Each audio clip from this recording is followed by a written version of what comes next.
Hi ನಮಸ್ಕಾರ ಎಲ್ರಿಗೂ. ಎಲ್ಲರೂ ಹೇಗಿದ್ರೆ ಎಲ್ಲರೂ ಚೆನ್ನಾಗಿದ್ರೆ ಅಂತ ತಿಳ್ಕೊತೀನಿ. ಹಾಗೆ ಇವತ್ತು ಬನ್ನಿ ಸೋಮವಾರದ ವೀಡಿಯೋನ ನನ್ನ ಜೊತೆ ಶೇರ್ ಮಾಡ್ಕೋತಿದ್ದೀನಿ. ಮಾರ್ನಿಂಗ್ ರೂಟೀನ್ ಹೇಗಿರುತ್ತೆ ನಂದು ಅಂತ ಶೇರ್ ಮಾಡ್ಕೋತೀನಿ. ಏನಂದರೆ ತುಂಬ ದಿನ ಆಗಿತ್ತಲ್ವ ಲಾಂಗ್ಸ್ ವೀಡಿಯೋ ಮಾಡಿ, ಸೊ ಹಂಗಾಗಿ ಇವತ್ತು ವೀಡಿಯೋನ ಕ್ಯಾಪ್ಚರ್ ಮಾಡ್ಕೊಳ್ಳೋಣ ಅಂತ ಮಾಡ್ಕೋತಾ ಇದ್ದೀನಿ. ಬೆಳಗ್ಗೆನೇ ಎದ್ದು ಫ್ರೆಶ್ ಅಪ್ ಆಗಿ ಬಂದು ಇವಾಗ ಕಿಚನಲ್ಲಿ ಟಿಫನ್ ಮಾಡೋಣ ಅಂತ ರೆಡಿ ಮಾಡ್ಕೊತಿದ್ದೀನಿ.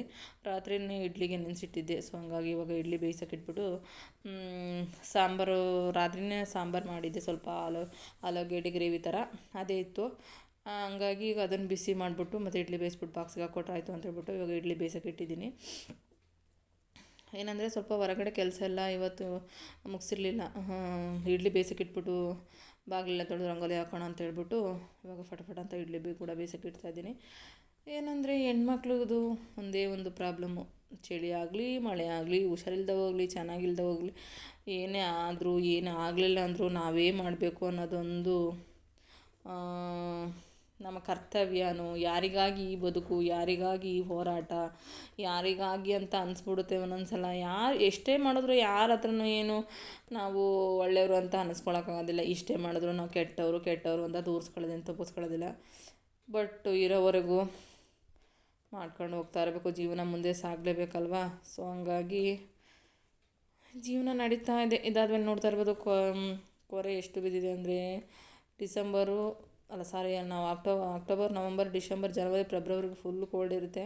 ಅಂದರೆ ನನಗೆ ಈ ಟೈಮಲ್ಲಿ ತುಂಬಾ ಹೆಲ್ತ್ ಇಶ್ಯೂಸ್ ಆಗಿಬಿಡುತ್ತೆ. ಸೊ ಹಂಗಾಗಿ ನಾನು ಸ್ವಲ್ಪ ಲೇಟಾಗಿ ಎದ್ದು ಬಾಗಿಲು ಕಸ ಎಲ್ಲ ಗುಡಿಸಿ ಫಸ್ಟು ಏನಂದರೆ ಬಾಗಿಲು ಕಸ ಎಲ್ಲ ಗುಡಿಸೋದಿಲ್ಲ, ಒಳಗಡೆ ಬ್ರೇಕ್ಫಾಸ್ಟ್ ಎಲ್ಲ ಮಾಡಿಬಿಟ್ಟು ಸ್ವಲ್ಪ ಕಾಫಿ ಎಲ್ಲ ಇಟ್ಕೊಂಡು ಕುಡಿದು ಆಮೇಲೆ ಟಿಫನ್ನ ರೆಡಿ ಮಾಡಿಬಿಟ್ಟು ಇವಾಗ ಹೊರಗಡೆ ಕೆಲಸ ಮಾಡ್ಕೊಳ್ಳೋಣ ಅಂತ ಮಾಡ್ಕೊತಾ ಇದ್ದೀನಿ. ಇವತ್ತು ಸ್ವಲ್ಪ ಸಿಲಿಂಡ್ರ್ ಖಾಲಿಯಾಗಿಬಿಟ್ಟಿತ್ತು, ಸಿಲಿಂಡ್ರ್ ತುಂಬಿಸ್ಬೇಕಿತ್ತು. ಹಂಗಾಗಿ ಅವನಿಗೆ ಫೋನ್ ಮಾಡಿದ್ದೆ, ಸಿಲಿಂಡ್ರ್ ಗಾಡಿ ಅವನಿಗೆ ಬರ್ತೀನಿ ಒಂದು ಅರ್ಧ ಗಂಟೆ ಅವ್ನು ಬರೋ ಅಷ್ಟರಲ್ಲಿ ಸ್ವಲ್ಪ ಬಾಗಿಲಿಗೆ ನೀರು ಹಾಕೋಣ, ರಂಗೋಲಿ ಹಾಕೋಣ ಅಂತ ಹೇಳ್ಬಿಟ್ಟು ಇವಾಗ ಕಸ ಎಲ್ಲ ಗುಡಿಸ್ಕೊತಿದ್ದೀನಿ. ಅಷ್ಟೊತ್ತಿಗೆ ಮಗಳು ಕೂಡ ರೆಡಿ ಆಗ್ತಿದ್ಲು. ಇನ್ನು ಮಗಳು ಕೂಡ ರೆಡಿ ಆಗಿ ಬರೋಷ್ಟರಲ್ಲಿ ಇನ್ನು ಇಡ್ಲಿ ಕೂಡ ಬೆಂದಿರುತ್ತೆ, ಇನ್ನು ಸಾಂಬಾರು ಕೂಡ ಬಿಸಿ ಮಾಡಿ ಇಟ್ಟಿದ್ದೀನಲ್ವ ಅಂತೇಳ್ಬಿಟ್ಟು ಹೊರಗಡೆ ಕೆಲಸ ಮುಗಿಸೋಣ ಅಂತ ಹೇಳ್ಬಿಟ್ಟು ಇವಾಗ ಫಟಾಫಟ ಅಂತ ಮಾಡ್ಕೋತಾ ಇದ್ದೀನಿ.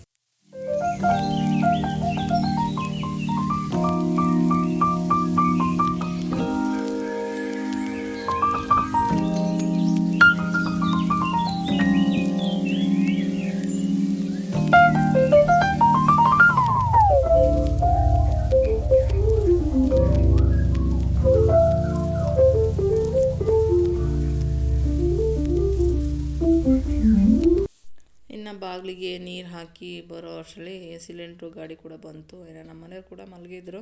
ಸೊ ಹಂಗಾಗಿ ಅವ್ರನ್ನೂ ಕೂಡ ಎಬ್ಬರಿಸ್ಬಿಟ್ಟು ಸಿಲಿಂಡ್ರು ತುಂಬಿಸಿ ಅಂತ ಹೇಳ್ಬಿಟ್ಟು ಇವಾಗ ಏಳಿಸಿ ಕಳಿಸಿದ್ದೀನಿ. ನೋಡ್ತಾ ಇರ್ಬೋದು ಸಿಲಿಂಡ್ರೆಲ್ಲ ಕೆಳಗೆ ಹಾಕಿದ್ದೀನಿ. ಅವನು ತುಂಬಿದ ಸಿಲಿಂಡ್ರ್, ಖಾಲಿ ಸಿಲಿಂಡ್ರ್ ಹಾಕೋತಾ ಇದ್ದಾನೆ. ಇನ್ನು ಅದಾದಮೇಲೆ ಅವರು ಸಿಲಿಂಡ್ರೆಲ್ಲ ಹೊರಗಡೆಗೆ ಇಟ್ಬಿಟ್ಟು ಇನ್ನು ಒಂದು 10 ನಿಮಿಷನೂ ಲೇಟ್ ಆಗಂಗಿಲ್ಲ. ಅವ್ರಿಗೆ ನಿದ್ದೆ ಜಾಸ್ತಿ ನಿದ್ದೆ ಕುಂಕರ್ಣ ಅಂಶದಲ್ಲಿ ಉಟ್ಬಿಟ್ಟಿದ್ದಾರೆ ಅಪ್ಪ ಮಗಳಿಬ್ಬರು ಕೂಡ. ಸಿಲಿಂಡ್ರ್ ಹೊರಗಡೆನೇ ಇಟ್ಬಿಟ್ಟು ಇನ್ನು ನಿದ್ದೆ ಫ್ರೆಶ್ ಅಪ್ ಆಗಿಬಿಟ್ಟು ನಾನು ಬಾತ್ರೂಮ್ಗೆಲ್ಲ ಹೋಗ್ಬಿಟ್ಟು ನಾನು ಸ್ವಲ್ಪ ಮಲ್ಕೋಬೇಕು ಅಂತ ಹೇಳ್ಬಿಟ್ಟು ಹೋಗಿ ಮಲ್ಕೊಳ್ಳೋಕ್ಕೆ ಅಂತ ಹೋದರು. ನಾನು ಕೂಡ ಇವಾಗ ರಂಗೋಲಿ ಎಲ್ಲ ಬಿಡಿಸ್ತಾಯಿದ್ದೀನಿ. ಇನ್ನು ಅಷ್ಟೊತ್ತಿಗೆ ಅವಳು ರೆಡಿಯಾಗಿ ಬಂದಮೇಲೆ ಲಂಚ್ ಬಾಕ್ಸ್ ಎಲ್ಲ ರೆಡಿ ಮಾಡೋಣ ಅಂತ ಹೇಳ್ಬಿಟ್ಟು ಇವಾಗ ಸಿಂಪಲ್ಲಾಗಿ ಒಂದು ರಂಗೋಲಿ ಕೂಡ ಬಿಟ್ಕೊತಾ ಇದ್ದೀನಿ. ನೋಡ್ತಾ ಇರ್ಬೋದು ಏನಂದರೆ ಸ್ಕೂಲ್ ಮಕ್ಕಳೆಲ್ಲ ಹೋಗ್ತಾ ಇದ್ದಾವೆ ಆಲ್ರೆಡಿ 7 ಗಂಟೆಗೇ. ಇವಾಗೆಲ್ಲ ನೋಡಿ ಎಷ್ಟು ಚೆನ್ನಾಗಿ ಬಿಸಿಲು ಬಂದುಬಿಟ್ಟೈತೆ ಅಂತ. ಇವತ್ತು ಒಂದೊಂದು ದಿನ ಬಿಸಿಲಿರುತ್ತೆ, ಒಂದೊಂದು ದಿನ ಮೋಡ ಇರುತ್ತೆ, ಮಳೆ ಇರುತ್ತೆ, ಒಂಥರ ವಾತಾವರಣ. ಈಗ ನಾವೆಲ್ಲ ಸ್ಕೂಲಿಗೆ ಹೋಗ್ಬೇಕಾದ್ರೆ ಕರೆಕ್ಟಾಗಿ 6 ಮಂತ್ ಅಥವಾ 3 ಮಂತ್ ಮಳೆ ಬಂದರೆ ಇನ್ನು ಆಮೇಲೆ ಸ್ವಲ್ಪ ಮಳೆ ಬರೋದು, ಗುಡುಗು ಮಿಂಚು ಆ ಥರ ಮಳೆಗಳು. ಇವಾಗ ನೋಡಿ ಯಾವಾಗ ಮಳೆ ಬರುತ್ತೆ, ಯಾವಾಗ ಬಿಸಿಲು ಬರುತ್ತೆ, ಯಾವಾಗ ವೆದರ್ ನಾರ್ಮಲ್ ಆಗಿರುತ್ತೆ ಅನ್ನೋದೇ ಗೊತ್ತಾಗೋದಿಲ್ಲ. ಪ್ರಕೃತಿ ವಿಕೋಪಗೊಂಡಾಗ ಯಾರು ಏನೂ ಮಾಡೋಕ್ಕಾಗೋದಿಲ್ಲ. ಸೊ ಅದಾದಮೇಲೆ ಒಂದು ಸಿಂಪಲ್ಲಾಗಿ ರಂಗೋಲಿ ಕೂಡ ಬಿಟ್ಕೋತಾ ಇದ್ದೀನಿ. ಇನ್ನು ನನ್ನ ಮಗಳು ನನ್ನ ಫ್ರೆಂಡ್ಗೂ ಒಂದು ಬಾಕ್ಸ್ ಹಾಕು, ನನಗೊಂದು ಬಾಕ್ಸ್ ಹಾಕು ಅಂತ ಹೇಳಿದ್ದೆ. ಏನಂದರೆ ಆ ಹುಡುಗಿ ಹಾಸ್ಟೆಲಲ್ಲಿ ಇರೋದು. ಸೊ ಹಂಗಾಗಿ ಅವಳಿಗೆ ಹಾಸ್ಟೆಲ್ ಊಟ ಅಷ್ಟು ಇಷ್ಟ ಆಗ್ತಿಲ್ಲ ಅಂತ ಹಚ್ಕೊಂಡಿರ್ತಾಳೆ ಕಣಮ್ಮ. ಹಂಗಾಗಿ ಅವಳಿಗೊಂದು ಬಾಕ್ಸು, ನನಗೊಂದು ಬಾಕ್ಸ್ ಹಾಕು, ಮಧ್ಯಾಹ್ನಕ್ಕೆ ಇಬ್ರಿಗೂ ಒಂದೊಂದು ಬಾಕ್ಸ್ ಹಾಕು ಅಂತ ಹೇಳಿದ್ನ. ಸೊ ಆಯಿತು ಹೋಗವ ಅಂತ ಹೇಳ್ಬಿಟ್ಟು ಇವಾಗ ರಂಗೋಲಿ ಎಲ್ಲ ಬಿಡಿಸಿ ಒಳಗಡೆ ಬಂದು ಲಂಚ್ ಬ್ಯಾಗ್ಸ್ ಎಲ್ಲ ಪ್ರಿಪೇರ್ ಮಾಡ್ತಾಯಿದ್ದೀನಿ. ನೋಡ್ತಾ ಇರ್ಬೋದು ಎಷ್ಟು ಸಿಂಪಲ್ ಆ್ಯಂಡ್ ಕ್ಯೂಟಾಗಿದೆ ಅಂತ ಹೇಳ್ಬಿಟ್ಟು ತುಂಬ ಸಿಂಪಲಾಗಿ ರಂಗೋಲಿ ಕೂಡ ಬಿಡಿಸಿ ಬಂದಾದಮೇಲೆ ಏನು ಅಂದರೆ ಯಾರು ನಮ್ಮವರು ನಮಗೇನೆ ಆಗಲ್ಲ. ಸ್ವಾರ್ಥ ಪ್ರಪಂಚ ಗಾಯಿಸಿದ್ದು ಏನಂದರೆ ಅವ್ರದ್ದು ಆಗೋವಷ್ಟರಲ್ಲಿ ಮಾತ್ರ ಅವ್ರದ್ದು ಚೇ ಅಷ್ಟು ಇದಾಗಿರ್ತಾರೆ. ಅವ್ರದ್ದು ಆದಮೇಲೆ ಯಾರು ಆಗೋದಿಲ್ಲ. ಅವ್ರದ್ದು ಕೆಲಸ ಮುಗೀತು, ಅವ್ರದ್ದು ಇದು ಮುಗೀತು ಅಂದರೆ ನೀವ್ಯಾರು ನಾವ್ಯಾರು ಅಂತ ಇರ್ತಾರೆ. ರಿಲೇಷನ್ಗಂತೂ ಯಾವತ್ತೂ ವ್ಯಾಲ್ಯೂನೇ ಕೊಡೋಕೆ ಹೋಗ್ಬಾರ್ದು ಅಂತ ಅನ್ನಿಸ್ಬಿಟ್ಟಿದೆ ನನಗೆ ಜೀವನದಲ್ಲಿ. ಏನಂದರೆ ನಾವು ನಮ್ಮವರು ಅಂತ ಮಾಡ್ತೀವಿ, ಬಟ್ ನಾವು ನಮ್ಮವರು ಅಂತ ಆದಾಗ ಅದಕ್ಕೆ ಒಂದೊಂದು ಸಂಬಂಧಗಳಿಗೆ ಅರ್ಥನೇ ಗೊತ್ತಿಲ್ಲದಿಲ್ಲ ಅವ್ರುಗಳಿಗೆ. ಸೊ ಆ ರೀತಿ ಬಿಹೇವ್ ಮಾಡ್ತಾರೆ, ಇವ್ರು ಯಾರು ಅಂತ. ಬಟ್ ಅವೆಲ್ಲ ನಾನು ಜೀವನದಲ್ಲಿ ನೋಡ್ಬಿಟ್ಟಿದ್ದೀನಿ. ಫ್ರೆಂಡ್ಶಿಪ್ಗಳು ಹಂಗಲ್ಲ. ಫ್ರೆಂಡ್ಶಿಪ್ಗಳು ಎಷ್ಟೇ ನಾವು ಚೈಲ್ಡ್ಹುಡ್ ಫ್ರೆಂಡ್ ಆಗಿರ್ಬೋದು, ಎಷ್ಟು ಯಾವಾಗ ಸಿಕ್ಕಿದ್ರು ಮಾತಾಡ್ಸೋದಾಗಿರ್ಬೋದು, ನಾವು ಓಲ್ಡ್ ಮೆಮೊರೀಸ್ ಏನೇನು ಇತ್ತು ಅದನ್ನೆಲ್ಲ ಮೆಲ್ಕು ಹಾಕ್ತಾ ಇರ್ತಾರೆ. ಫ್ರೆಂಡ್ಶಿಪ್ಗೆ ಒಂಥರ ವ್ಯಾಲ್ಯೂ, ರಿಲೇಷನ್ಗೆ ಒಂಥರ ವ್ಯಾಲ್ಯೂ. ನಾನು ಎರಡೂ ಕಡೆ ಸಂಬಂಧನ ನೋಡ್ಬಿಟ್ಟಿದ್ದೀನಿ ಜೀವನದಲ್ಲಿ ಈ ವಯಸ್ಸಿಗೆ. ಇನ್ನಾದಮೇಲೆ ಬ್ರೇಕ್ಫಾಸ್ಟ್ ಎಲ್ಲ ನೋಡಿ, ಬಿಸಿ ಇಡ್ಲಿ ಕೂಡ ಆಗಿತ್ತಲ್ವ, ಅವಳು ಕೂಡ ತಿನ್ನೋಕೆ ಹಾಕ್ಕೊಡ್ತಾಯಿದ್ದೀನಿ. ಇನ್ನು ಕಾಲೇಜ್ ವ್ಯಾನ್ ಕೂಡ ಬಂದ್ಬಿಡ್ತು. ಅಷ್ಟೊತ್ತಿಗೆ ಬೇಗ ತಿಂಡಿ ತಿನ್ನೋ ಅಂತ ಹೇಳ್ಬಿಟ್ಟು ಇವಾಗ ಪ್ಲೇಟಿಗೆಲ್ಲ ತಿಂಡಿ ಹಾಕ್ಕೊಡ್ತಿದ್ದೀನಿ ಗೈಸ್.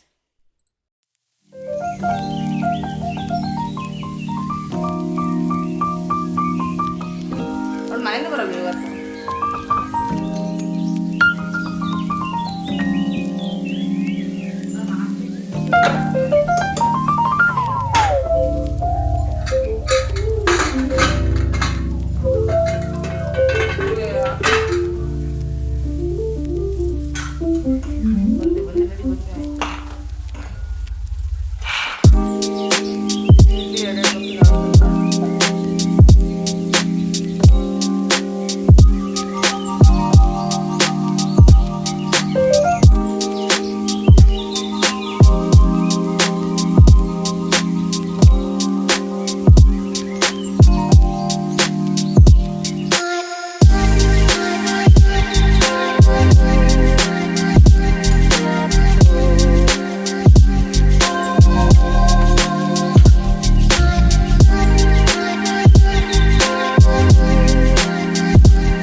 ಚೆಲ್ದ ಅಂತ ಹಂಗಿಟ್ರೆ ನೋಡಿ ಇಟ್ಕ ಇದು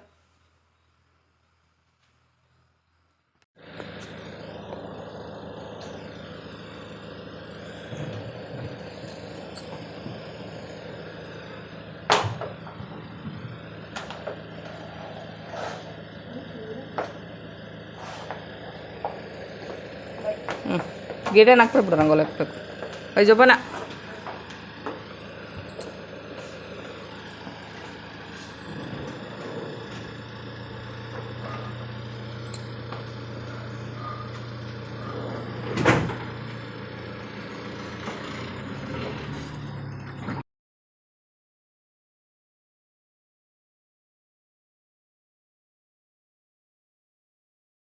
ಇದನ್ನ ಬೆಳಗ್ಗೆ ಏನು ವೀಡಿಯೋ ಕ್ಲಿಪ್ಪಿಂಗ್ಸ್ನ ತಗೊಳ್ಳೋಕ್ಕಾಗಲಿಲ್ಲ. ಏನಂದರೆ ಮಗಳು ಹೋದ್ಮೇಲೆ ನಾನು ಮನೆ ಕೆಲಸ ಎಲ್ಲ ಮುಗಿಸಿ ಟಿಫನೆಲ್ಲ ತಿಂದು ಇನ್ನು ಸಂಜೆ ಸ್ನಾನ ಮಾಡಿಕೊಂಡು ಸಂಜೆ ಇವತ್ತು ಕಾರ್ತಿಕ ಸೋಮವಾರ ಆಗಿರೋದ್ರಿಂದ ದೀಪ ಎಲ್ಲ ಹಚ್ಚೋಣ ಅಂತೇಳ್ಬಿಟ್ಟು ದೇವ್ರ ಮನೆ ಕೂಡ ದೀಪ ಹಚ್ಚಿ ಇವಾಗ ಹೊರಗಡೆ ಕೂಡ ದೀಪ ಹಚ್ಚಿದ್ದೀನಿ.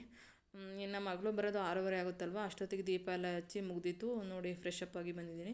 ಇದಾದಮೇಲೆ ಇನ್ನು ಟೀ ಕೂಡ ಇಟ್ಕೊಡಮ್ಮ ಅಂತ ಅಂದ್ಲು. ಇನ್ನು ಸಾಂಬಾರು ಇದೆಯಲ್ವಾ ಅಡುಗೆಗೆ ಇನ್ನೇನು ರೈಸು ಮತ್ತು ಮುದ್ದೆ ಮಾಡ್ಕೊಂಡ್ರಾಯ್ತು ಅಂತ ಹೇಳ್ಬಿಟ್ಟು ಇವಾಗ ಟೀ ಕೂಡ ಇಟ್ಕೊಡೋಣ ಅಂತ ಇಟ್ಕೊಡ್ತಿದ್ದೀನಿ. ಅಂದರೆ ಮಧ್ಯಾಹ್ನ 1 ಗಂಟೆಗೆ ತಿಂದ್ಬಿಟ್ಟಿರ್ತಾಳಲ್ವ, ಸೊ ಹಂಗಾಗಿ ಹೊಟ್ಟೆ ಶಿವು ಅಂತ ಹೇಳ್ತಾ ಇದ್ಲು. ಅಂದರೆ 2 ಇಡ್ಲಿ ತೊಗೊಂಡೋಗ್ತಾಳೆ. ಅವಳ ಫ್ರೆಂಡಿಗೆ 2 ಅವಳಿಗೆ 2 ಇಡ್ಲಿ ತೊಗೊಂಡೋಗಿದ್ಲು. ಹಂಗಾಗಿ ಹೊಟ್ಟೆ ಹಸಿವು ಅಂತ ಹೇಳ್ತಿದ್ಲಲ್ವ, ಸೊ ಹಂಗಾಗಿ ಇವಾಗ ಟೀ ಇಟ್ಕೊಡೋಣ ಅಂತ ಹೇಳ್ಬಿಟ್ಟು ಫ್ರಿಜ್ನ ಓಪನ್ ಮಾಡಿದ್ರೆ ಹಳೆ ಮೊಸರಲ್ಲಿತ್ತು, ಅದನ್ನೆಲ್ಲ ತೆಗೆದ್ಬಿಟ್ಟು ಇವಾಗ ಮೊಸರಿಗೆ ಹಾಕ್ಬಿಟ್ಟು ಇವಾಗ ಟೀ ಕೂಡ ಇಟ್ಕೊಡ್ತಾ ಇದ್ದೀನಿ. ಇದಾಗಿದ್ದು ಗೈಸ್ ನನ್ನ ಇವತ್ತಿನ ಸಿಂಪಲ್ ರೂಟೀನ್ ಲಾಗ್. ಈ ವಿಡಿಯೋ ಸ್ವಲ್ಪನಾದರೂ ಇಷ್ಟ ಆದರೆ please like, share, comment and subscribe. ಸಿಗ್ತೀನಿ ಗೈಸ್ ಮತ್ತೊಂದು ಹೊಸ ವಿಡಿಯೋದೊಂದಿಗೆ. ಅಂದರೆ ತುಂಬ ಲಾಂಗ್ ಟೈಮ್ ಆಗಿತ್ತು, ಏನೇನು ಮಾತಾಡಿದ್ದೀನಿ ಅಂತ ನನಗೆ ಗೊತ್ತಿಲ್ಲ. ಪ್ಲೀಸ್ ಏನಾದರೂ ತಪ್ಪಿದ್ದರೆ ಕ್ಷಮೆ ಇರಲಿ ಅಂತ ಕೇಳ್ಕೊತಾ ಈ ವಿಡಿಯೋನ ಇಲ್ಲಿಗೆ ಎಂಡ್ ಮಾಡ್ತೀನಿ. Bye bye, take care, love you all.